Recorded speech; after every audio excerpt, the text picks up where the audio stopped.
Assalomu alaykum hurmatli obunachilar. Xudo xolasa sizlar bilan Bog'mon Qiranta qishloq Bog'or mahallasida bizlar.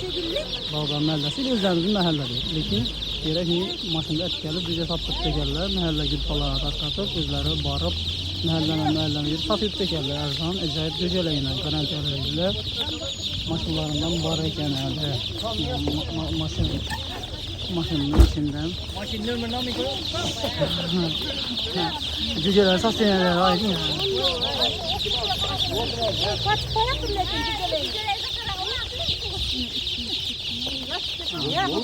İsmi nomi?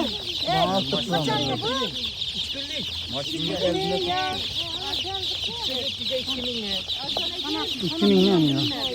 Donası. Böyle kalınma, ne haber çekme? Maşine kim bu?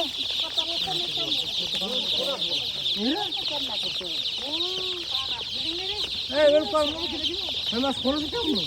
Konuşmayacak. Konuşmayacak mı?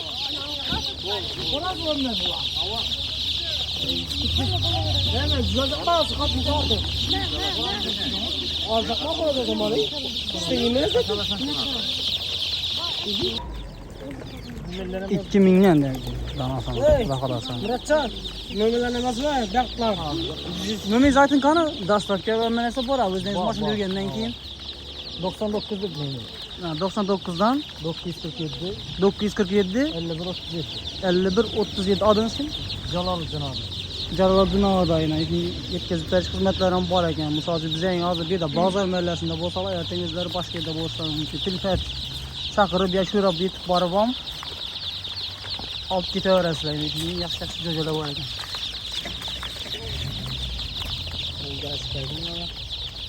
Solar bo'lib turibdi.